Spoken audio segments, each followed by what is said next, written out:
The news day continues here on One News Now. I'm Jago Castro. Some retailers in Muntinlupa have limited the amount of rice that customers can purchase amid the implementation of their price ceiling. Retailers have imposed a limit of 1 kilo of rice per customer. They say stocks of cheaper rice are hard to come by, and they have to limit customers' purchases or they would quickly run out of supplies. Because of the cap on their purchases, some consumers now say they would prefer to buy the pricier kind of rice. Para po lahat ng dumating o lahat ng ano yung mapagbigyan, hindi iisang tao. Kasi kung iisang tao po ang pagbibigyan natin, baka sa 2 oras, ubos na po yung stock namin, hindi po aabot maghapon. Kaya hinahati-hati lang namin. 2 kilo sana. Mamasahe pa ako ng 20 pag pabalik ako dito. Doon na lang kahit kung may 50, yun na lang bibilhin ko kaysa mamasahe pa ako ng 20 pesos dito pag bumalik ako dito. Some retailers have also opted to fake price signboards on special rice just to show that they are complying with the price ceiling. However, the Trade Department earlier clarified that the price cap only covers regular and well-milled rice. The Muntinlupa local government reminds retailers that they do not have to cheat the price ceiling just to comply. The LGU is also considering extending assistance to retailers affected by the price cap. The top consideration siguro would be in easing yung cost ng rentals nila. Pero kasi kino-compute din kung ano ba ang impact din sa amin nun. In terms of the revenue generated by the market. Pero sa tingin naman natin na kayang ma-absorb yun kung hindi tatagal ang situation natin. An expert has also warned of the proliferation of adulterated rice in the market amid the implementation of the price cap. University of the Philippines School of Economics Assistant Professor J.C. Punongbayan told the big story that for now the price cap seems to be working as consumers line up for cheaper rice in the markets.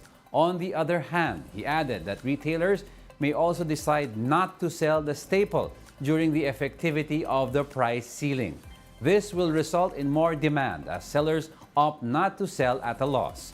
Punongbayan also raised concerns about some retailers who will possibly decide to relabel their rice to circumvent the price cap. This spells huge losses on the part of retailers. However, this will, for example, cause certain changes in their behavior. For example, they might decide that they may relabel certain low-quality types of rice and present that or sell that as high-quality rice, just so they can sell that rice, their rice stocks at higher prices. Executive Secretary Lucas Bersamin has spoken up about the resignation of Finance Undersecretary Shelo Magno. In a statement, Bersamin noted that Magno constantly aired her concerns on government programs publicly instead of working together with her colleagues. He added that the termination of Magno's appointment could only be expected since she does not support the administration's projects. Bersamin also maintained that while they support anyone's right to free speech, it would be counterintuitive to keep someone with the intention to malign the administration. Magno was reportedly asked to resign by Finance Secretary Benjamin Jokno following a Facebook post. On September 1, she posted a graph depicting the law of supply and demand with the caption, "I miss teaching." People took it to mean she was questioning the new price ceiling on rice, which came into effect this week. Before serving as Finance Undersecretary, Magno was an associate professor at the UP School of Economics. We'll be back with more stories after the break. Keep it here on One News.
You're still watching One News Now. I'm Diego Castro.